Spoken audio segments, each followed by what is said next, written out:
अगर आप भी जीएसटी का इनपुट टैक्स क्रेडिट बिना सोचे समझे क्लेम कर लेते हो तो आप बहुत डेयरिंग हो बॉस। डिपार्टमेंट आपको नोटिस भेज सकता है, टैक्स की डिमांड कर सकता है, इंटरेस्ट चार्ज कर सकता है और पेनल्टी भी लगा सकता है। क्यों? जीएसटी लॉ में कुछ ऐसे केसेस मेंशन है जिनका इनपुट टैक्स क्लेम करना स्ट्रिक्टली प्रोहिबिटेड है, फिर चाहे वैलिड इनवॉइस हो, पेमेंट हो या फिर जीएसटीआर 2B के अंदर रिफ्लेक्ट ही क्यों ना कर रहा हो, उन इनवॉइसेस का आईटीसी नहीं मिलता है और इसके बावजूद इनका आईटीसी लिया गया है तो नोटिस के लिए तैयार रहना। जानना नहीं चाहोगे इन केसेस के बारे में?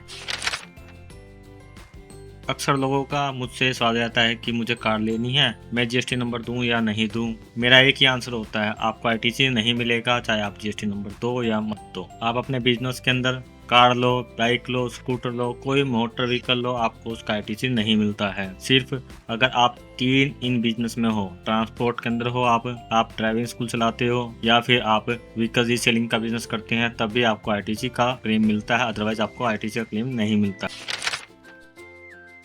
अगर आप अपने बिजनेस के अंदर फूड बेवरेज या पर्सनल एक्सपेंडिचर करते हो तो उन एक्सपेंडिचर पे जीएसटी का आईटीसी आपको नहीं मिलता है। तो ये बात ध्यान रखना, फूड बेवरेज से रिलेटेड कोई भी आपने एक्सपेंडिचर किया है तो उसका आईटीसी आपको नहीं मिलेगा।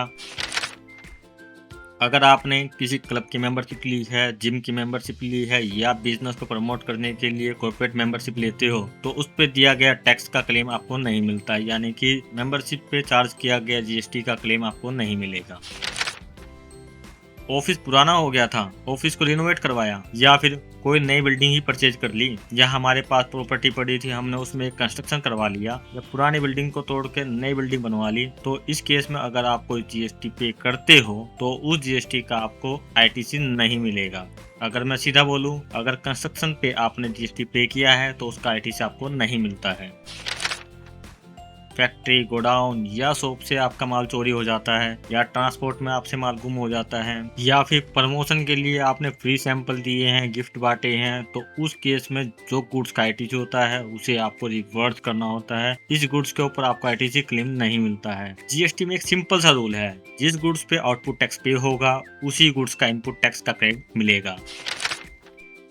अगर आपने जीएसटी की कोई पेनल्टी पे की है या डिमांड पे की है तो वो सिर्फ एक्सपेंडिचर की फॉर्म में ही क्लेम होती है, उसका इनपुट टैक्स क्रेडिट नहीं मिलता है। आज हमने इस वीडियो में जाना उन 6 केसेस के बारे में जिनका आईटीसी लेना प्रोहिबिटेड है। अगर आपने गलती से ही किसी में अपना आईटीसी क्लेम कर लिया है तो उसे तुरंत रिवर्स कर दीजिए विद इंटरेस्ट। अगर आप खुद से रिवर्स करते हैं तो आप पेनल्टी से बच जाएंगे। अगर डिपार्टमेंट ने आइडेंटिफाई किया तो आपको पेनल्टी भी पे करनी पड़ सकती है। वीडियो का मोटिव आपको डराना नहीं बल्कि आपको जागरूक करना था कि कौन सा आईटीसी आप क्लेम कर सकते हो और कौन सा नहीं। अनजाने में ही सही, अगर आप गलत आईटीसी क्लेम करते हो तो इससे नुकसान सिर्फ आपका होगा, किसी और का नहीं। और वीडियो को लाइक करके शेयर कीजिए ताकि और लोग ये गलती करने से बच जाएं। बिजनेस में वैसे तो बहुत सारे कंप्लायंसेस होते हैं, लेकिन उन कंप्लायंसेस में एक कंप्लायंस होता है टीडीएस का कंप्लायंस। अगर टीडीएस में डिफॉल्ट हो जाए तो उसको कैसे चेक करें, उसके लिए हमने डिस्क्रिप्शन बॉक्स में एक लिंक दिया है, आप वहां से वीडियो को चेक कर सकते हैं। और साथ ही साथ हमने एक वीडियो बनाया है जिसमें उसकी करेक्शन का प्रोसेस भी बताया है।